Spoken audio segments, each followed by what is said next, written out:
David, I'm conflicted because we're here once again to talk about a Saban film. Now, in the past, we've covered Saban Films, Lionsgate Films, these kind of direct-to-video releases featuring, former A-listers who are, just happy to work now.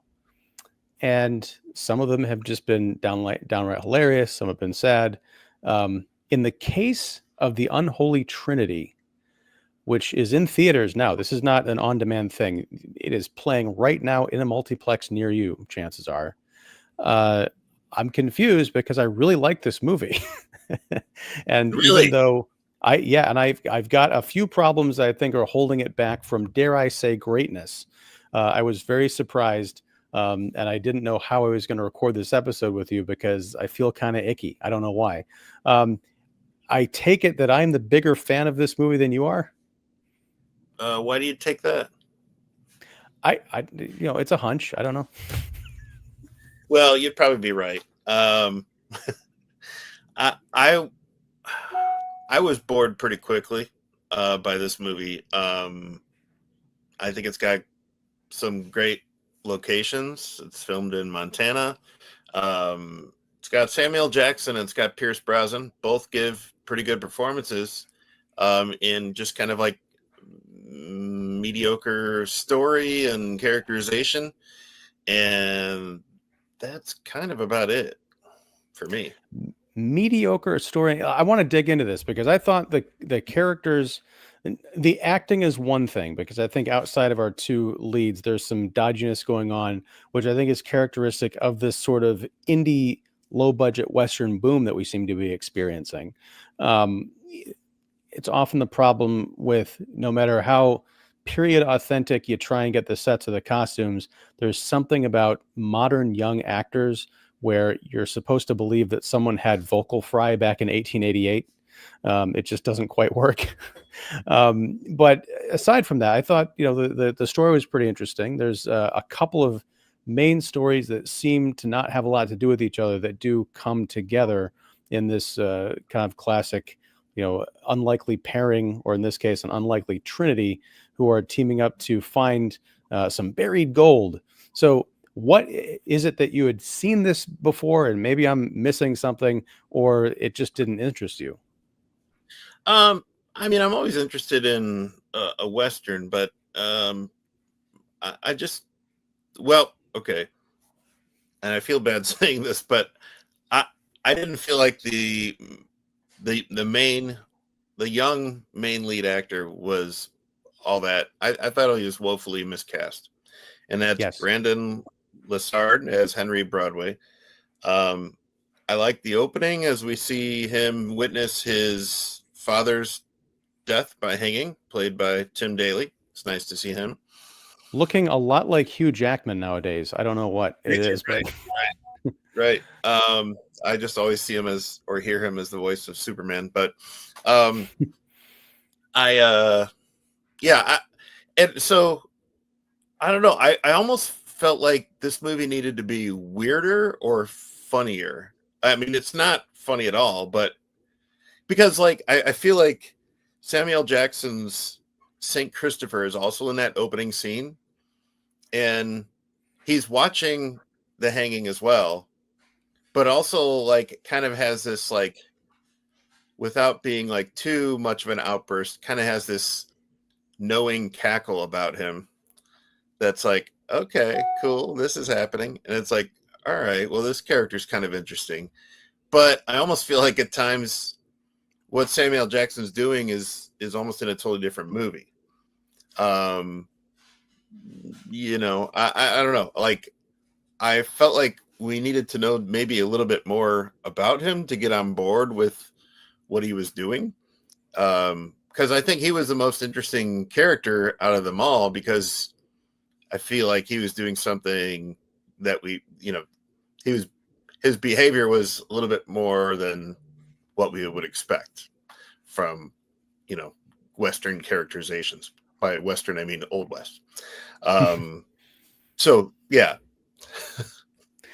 no, I mean, I appreciate what you're saying. I'm just a bit confused by it because, as far as his character and what he's doing in the story, it's all laid out there. I mean, he explains in, it's not very clunky dialogue, but it's thorough, why he is where he is, why he was in that opening scene, what that kind of knowing cackle was about. And I think it was chilling, because it's almost like this, almost like a Jack Nicholson-esque smile, which he gives a couple of those throughout this movie.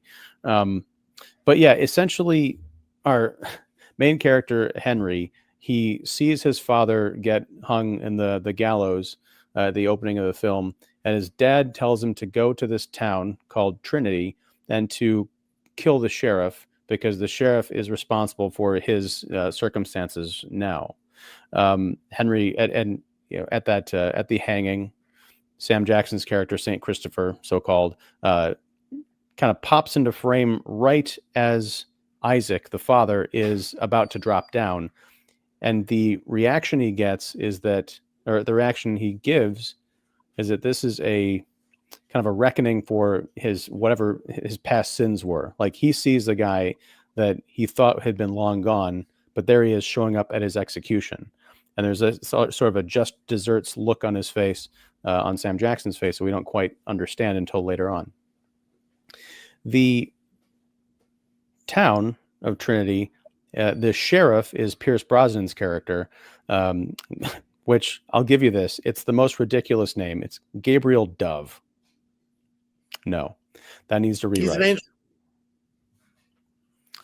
It's a very Irish name, isn't it? Look, I was waiting. It should have been Gabriel Bond. I mean, anyway, but I think when Henry shows up to do the deed that he was tasked by his father for as his last wish, he doesn't succeed. And it turns out there's a case of mistaken identity, which kind of circles back to this story about gold that was stolen from the Confederacy and buried somewhere. Now, Isaac, Henry's father, double-crossed St. Christopher, who had helped him steal that gold, and basically sold St. Christopher in order to get away from the to get him clear of the loot. Like this, he sold because he was a former slave. Right. Yeah. Yeah. And then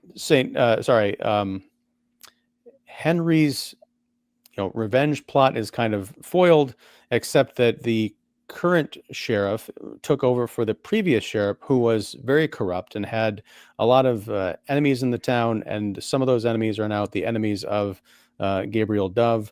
And there's this intrigue involving a Blackfoot girl who killed the former sheriff and kind of upset a lot of people, so they're hunting for her in the hills. Now, what all this has to do with the initial story, I'll leave that for folks to discover, but there's a lot of, I think, intersecting, interesting relationships going on in this movie that are more complexly written than your standard, good guy rides into town, finds trouble, and has to shoot his way out by teaming up with, the local sheriff, the local drunk, or whatever. There is a standoff, but it's not the end point of the movie. There's a interesting third act reveal as to the location of the gold that I thought was, very powerfully done, involving a bullet to the head.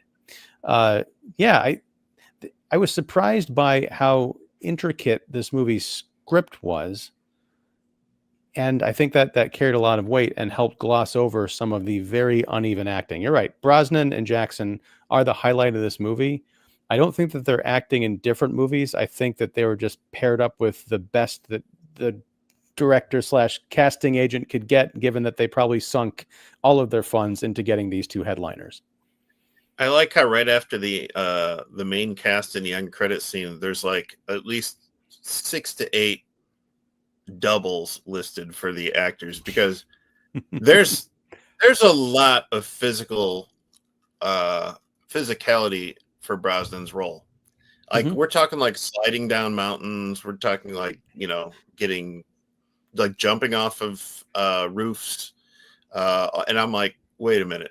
I know how old he is, and my knees hurt just watching that. Horseback riding, all that stuff. And I'm like, notice like none of it is shown like where we could actually, Tom Cruise style, where we could actually see his face. And so, that's not a nitpick. It's just kind of funny that, like, okay, This is what we're doing here. Yeah, I mean, even apart from Brosnan's wife, even the women didn't. There wasn't in the movie. Didn't there wasn't really a woman that stood out that much. And you know, let's just say, not that that's a requirement, but if you're going to have these female characters in the story, then it would be nice to give them something to do besides, I don't know, being a prostitute or doing something else. I know it's the West, but frickin' Linda Hunt owned a bar in Silverado. Come on. But Well, I mean, and I think if I didn't have a problem with the characterization of the women because I think there was a good balance of, let's just look at realism, okay? Because if you are an Old West prostitute, chances are you're not going to be up and fighting or getting into brawls. You're upstairs in the top of the saloon doing what you do, right? I think Sarah, Gabriel's wife, she was also the town doctor and deputy, and she's also kind of the homemaker back on the homestead. So she had plenty to do, and I think that her tearful goodbye with her husband was very affecting, even though she did decide to kind of hang back and help out in the climactic battle. But it's also not, I'm going to use this term, girl bossery that we've seen in the last couple of years, because she does look like she knows how to handle a shotgun, but she's not just like mowing people down and being all super heroic. The gunfighting in this movie of both genders, I think, is sufficiently sloppy enough, and that's not a criticism, but just to show that it's not all cool superhero action movie stuff. It looks pretty realistic, aside from the obvious what we assume is the use of stunt people. Right.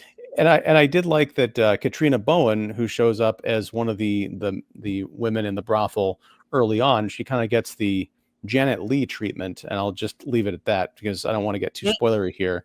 But it was nice to see her in a movie. I was a big fan of hers from Tucker and Dale versus Evil back in the day. Yeah. But I will say, sorry, go ahead. It was also nice to see Koryanka Kilcher as the Blackfoot Girl Running Club is her name, and we just saw her in Chuck, Life of Chuck. She Who was she in Life? Oh, that Chuck's was wife. Her. Wow. Yeah. Okay. Man, she was Pocahontas in Terrence Malick's The New World. Wow, I never saw that. That was before I was into Terrence Malick, and I haven't caught up with that one. But I will say it's strange because I liked her performance when she didn't speak, because she had that same kind of thing. She has a very modern voice, and I think that's the thing. Even with like newer westerns from like the call it the 1980s up and through like Unforgiven, there is still an effort to cast people who, even though they were of the time that the movie was being made, they still have the ability to act as if they were from a different time. And most of the parts in this movie, especially the younger parts, and when I say younger, I mean like people in their 20s and 30s, they just all come off as like central casting from LA or something. It's very disjointed. But I will say, as far as Koryanka Kilcher's character, great alliteration, I kept thinking she looked like Sophia Boutella if she'd been out in the sun too long. And but not to say she like a raisin, but she looked like, in contrast to her voice, she looked like she had grown up on the frontier and had a really hard scrabble life. She's got some wear on her face. Yeah, and I was thinking the entire time watching her, as much as I like Amber Midthunder as an actress, my biggest problem with the movie Prey is that she and her fellow, early Native American tribes people looked like they had just walked off the set of a WB show. So if Koryanka Kilcher had been the star of Prey, I think I would have dug that movie a lot more, because I just didn't buy her at all. Well, she was in Novocaine, so. She was perfect in Novocaine because she was playing a 20-something Los Angeles character. Yep, yep, San Diego. But San Diego, yeah. Yeah. I mean, I just felt like, you know, it was interesting to see it. We've seen this sometimes before in Westerns where, say like frontiersmen or, authority figures, law enforcement are, maybe from like, say, England or Ireland, Scotland. We've seen that before. I think, to me, it seemed like Trinity was founded by Irish settlers, maybe, and because there was some other town folks with Irish accents, like the Gideon character. That was Scottish, sir. That was a heavy Scottish accent. Yeah, that's what I'm saying. It would have been nice to have like some kind of like explanation. It's like, okay, well, what's the story with this town, Trinity? It was, it was well produced as far as production design and everything. But at times it did look like, oh, we built this set in the middle of Montana, which they did. You can't really get around that. But sometimes, sometimes sets feel a little bit more lived in or realistic than what this does. I will say the interior of that bar was pretty cool. So I don't know. I'm a little conflicted on it just because some moments took me out of the movie. I didn't like a lot of the kind of like ancillary townsfolk, the character actors who were getting beaten. They were really generic. They didn't stand out really at all. I think of some of the character actors, the town character actors from like, say, like Tombstone or something. Great character actors. And here, not so much. It was just really like, okay, read your line. Or yell it. Yeah, there was a lot of yelling of things. Yeah. No, I mean, I take what you're saying. I will say, the interior of the saloon, I had a similar issue with the kind of the voices and the performances of the modern characters, which is that, yes, it looked period authentic, but it looked like it had just been built. Everything's all shiny and kind of fancy and well preserved. And I had the same issue with the clothing, aside from our running cub character, because because she looked, her outfit looked pretty lived in, but everyone else, like, again, I'm not sure if they had like a team of tailors that just like churned out new clothes every day, because none of this stuff looked weathered. None of it looked like it had been worn for more than an afternoon. And that also counts for our protagonist, Henry, the actor who, again, this is not fair to him because everyone starts out somewhere. And, I think he did the best he could. Our Brandon Lessard, my big issue with him was, particularly in contrast to Sam Jackson and Pierce Brosnan, they all had like hair on their face, like be the stubble, 5 o'clock shadow, kind of shaggy hair hanging down in places. He had that perfectly trimmed, like magazine model stubble that like perfectly stops at the neck. And this is when like he gets out of the stagecoach and comes into town. Like, was there a salon in the stagecoach? Like, what is going on here? None of that. I didn't buy any of it. Best manscaping, I guess. I don't know. Oh my gosh. I had a feeling that the whole church reveal, kind of the reveal. Let's tread lightly here. I had a feeling that the church would come into play in the third act, just because, yeah. I didn't. I may have missed it. Was it a prominent like location elsewhere? Because I feel like most of the time we were hanging out in the saloon. It's funny because the first time we encounter the church is when Henry tracks down. That's right. The sheriff, Brosnan's character. So it felt like a very significant place, and I'm like, and even the way it's located in the town, which often is the case. Usually you have a main strip and a church at the end, and then maybe a railroad at the other end or something. That's usually how Old West towns are, at least in the movies, and or in Red Dead Redemption too. Yeah, I mean, I just felt like we're gonna return to this location at some point, and I kind of felt that. There's also kind of like an interesting character that shows up in the beginning and like in the cold open and also in the end, and that's David Arquette's father, Jacob, who comes across as a priest but really isn't. And if you ever told me that I would see Pierce Brosnan and David Arquette engage in fisticuffs in the Old West, I would never believe you. But here we are with them and their stunt doubles, like totally duking it out in this sort of ambush type thing involving the gold. It turns out this Arquette character is more of an actor, and than anything, and is hired to be a priest by Jackson's St. Christopher. Yeah, I almost wanted like. There's a line that Samuel Jackson has is like, I think he was talking to maybe Sarah Dove or maybe even Henry. He was like, I'm not a devil. And I'm like, like from the first scene that we see him in, when I met, the scene I mentioned where he's watching the hanging, I'm like, I almost wanted him to be some kind of like a phantom or something, some kind of like a devil that is like maybe haunting these people or something. But because he is like very much an outsider, and he has a great speech. I think he uses the word negrotized or something like that. Negritude, yes. Negritude, yeah. I'm like, that's awesome. I'm like, only Samuel Jackson can use that.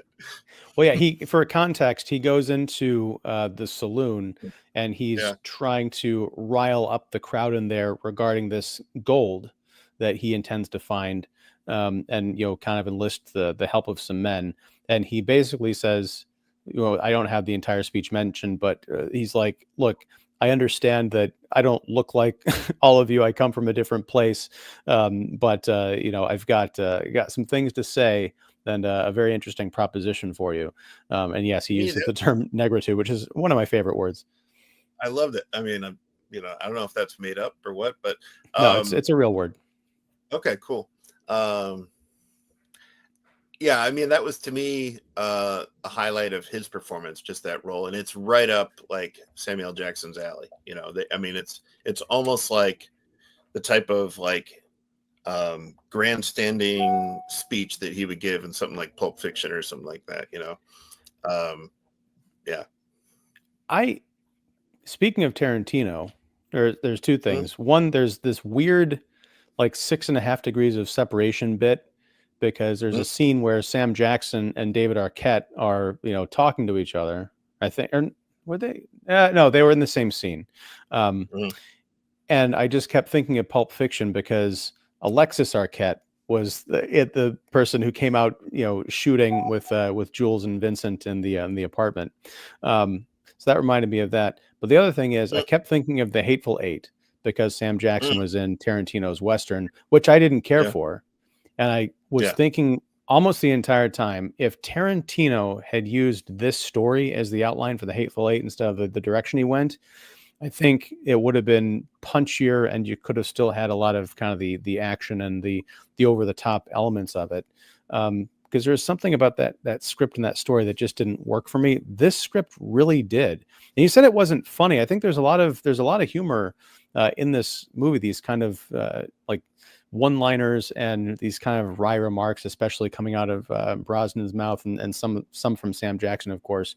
It's not a comedy, but it's also not a super serious movie. It's got that kind of buddy action film. My gosh, I'm trying to think of the name or think of the word. Now I'm at a loss for words. A buddy cop action flick. Yeah, the banter. Banter, yes. Banter. Anyway, yes. I mean, I got a little less of that from Brosnan, although most of his if any of his lines were meant to be, you know, kind of comical, they were like those kind of, you know, muttered and out of, you know, under his breath type of lines. Yeah, in the third act, there's this Samuel Jackson scene that I found kind of, you know, comical, where and it has to do with the editing, really, is like he's kind of galloping out away from the sheriff's home. He's like, I'm out of here. And we see him galloping out in the horizon, cut to him in bed with a pregnant prostitute. And she's like, thanks for being so gentle with me. I'm like, oh my gosh. Like, what the heck? Yeah. Yeah. He's like reading her a book or something. It looked like it, because he starts, the scene opens with him saying, thanks for breaking your rule for me. And then she said, thank you for being careful. Then she rubs her belly. I'm like, oh, that's nasty and a half. But look, there is a great line. This is an example of the Brosnan humor that I'm talking about. Okay. Following the botched assassination attempt in the church, where Henry tries and fails to take out Gabriel. They're both they're backing out of the church with guns on each other. And then other people in the town start noticing something's going on with the sheriff. And then they start drawing guns. And everyone's kind of converging. It's very cool. But Henry sees the headstone of the person that he was sent there to kill. And Gabriel says, if you want to shoot bullets at the headstone for the sheer poetry of it, I won't stop you. It was just that kind of like he could have delivered it in sort of an over the top way, but it was almost kind of tender. Like, I understand what you're here to do and you can't do it, but before I arrest you, if you want to have your moment, you know, go right ahead. Yeah. I like the way he handled that situation. It was like a de-escalation, a way of like almost like this negotiator tactic. Obviously reholstering his gun was an obvious physical move there, but yeah, the way he delivered that line was kind of like there was a tenderness there, but it's also like matter of fact, you know, and I think he said it loud enough for everybody else to hear, you know, that like it was another way of saying, you know what, this, you know, everybody should put their guns down. It's okay. And I think he also even said something like there are other ways to handle these things other than violence or something like that, which was pretty interesting, pretty cool. Yeah, you know, Brosnan's character is a little bit of a mystery just because it's like we don't know like how long he's been sheriff or how he became sheriff. I have a feeling that like the previous sheriff, the aforementioned Tombstone, like he started out maybe as his deputy, and then when he was killed, then he became sheriff. But yeah, it's interesting. And yeah, I like that they made the point more than once of kind of reiterating that the sheriff's home that him and his wife live in, they keep on saying, well, the town gave it to us. You know, it's like, well, why do you live in it? The town gave it to us. It reminded me of that whole subplot of you know, Gene Hackman's Little Bill, you know, building a new house in Unforgiven, you know, because maybe the house that he had wasn't enough and he just wanted more. But yeah, there's a certain like simplicity and kind of like honor code that Brosnan sheriff lives by and lives up to, and he's also like he doesn't feel the need to divulge too much, you know, just enough information here and there. Yeah.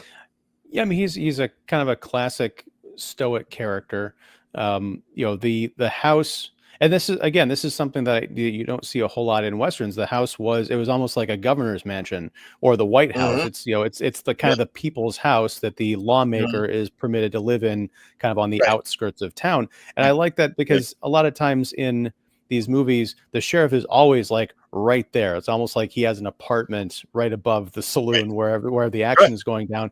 But no, he has to be summoned when there's this triple homicide in town involving, you know, it's an action scene that happens pretty early on that sets up the pairing of Henry with Gabriel. The sheriff is kind of nowhere to be found because he's off trying to de-escalate another situation involving a crime that he was previously involved in. The town crier goes to the homestead and finds Sarah, and is like, we need him. Where is he? Well, he'll be back in the morning. And the idea that there's this crime, like there's this 3-location crime scene, and they're like, don't touch anything. So when Gabriel shows up, it's the next morning. All the bodies are in the same spot that they were laid, except I think like a sheet draped over them in the one case. But it really just kind of takes you back to, it makes you think how different this is from like crime shows that we see now, where like instantly there's a whole team of, forensics peoples and cops all over the place. Now this is a different time.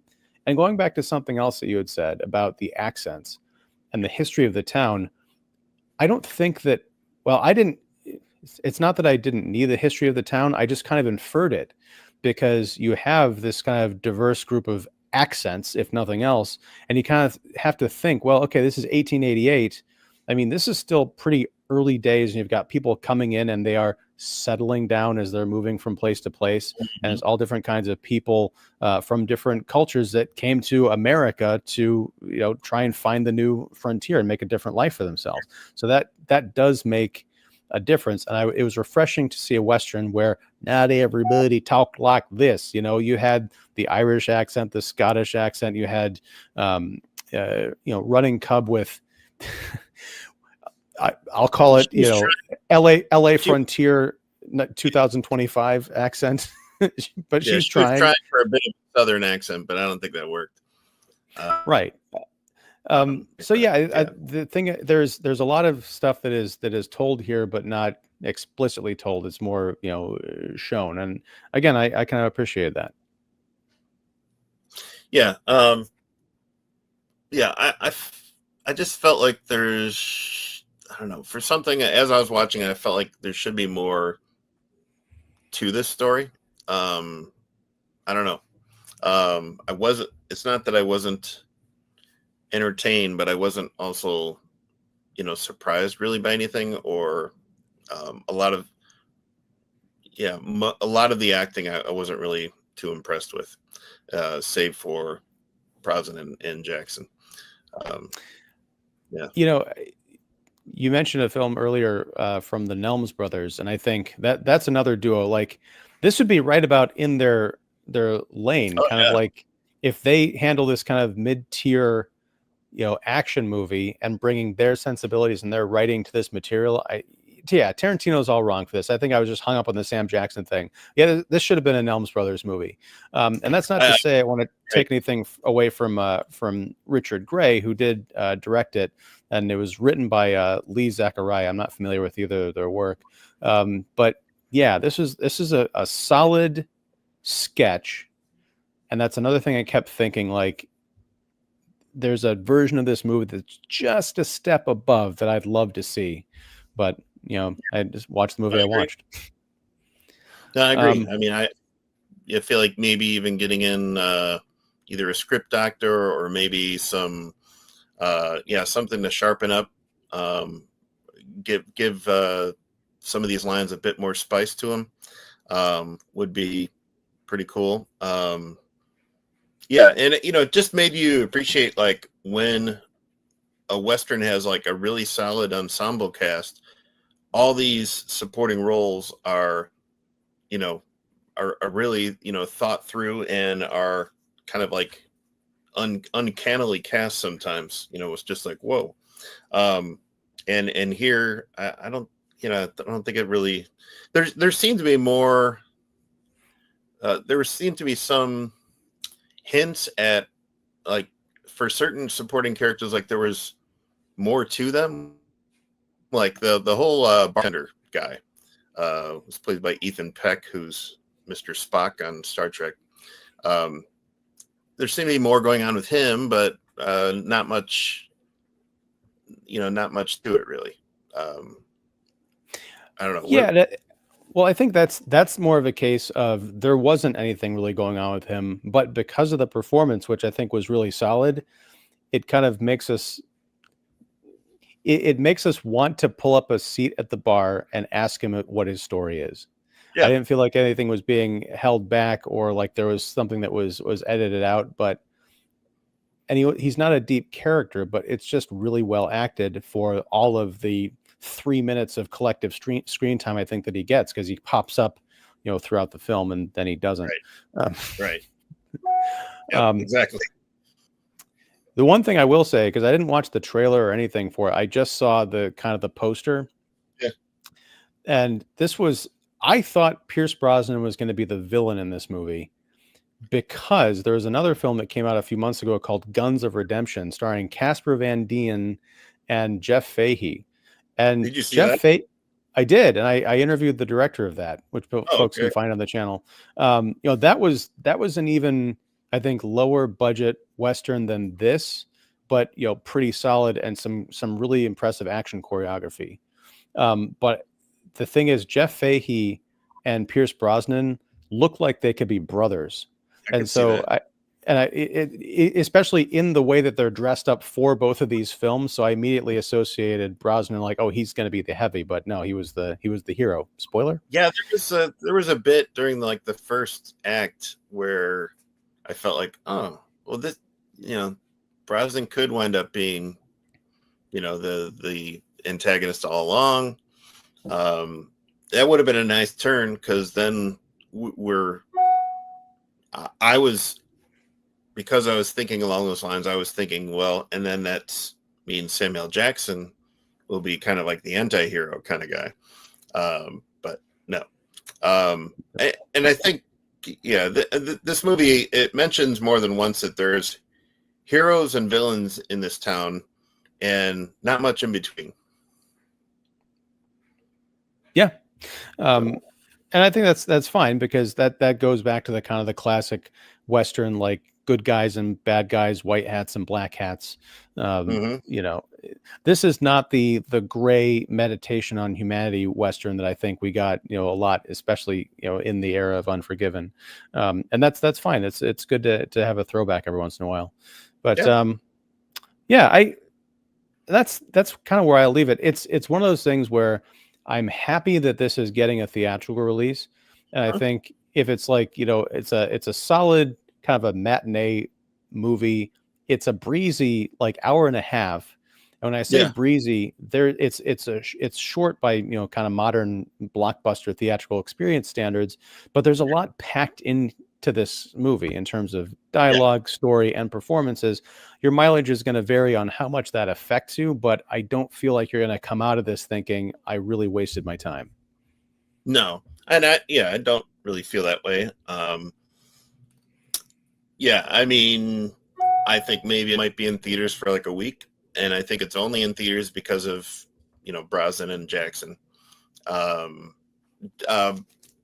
I did like, there was a previous Western with, I don't know if you ever saw the one with Brosnan and Liam Neeson. I think it's called Seraphim Falls.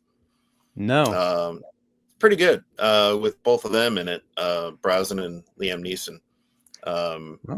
Yeah, that's probably, I don't know, 15 years ago or something. Wow. But Seraphim Falls.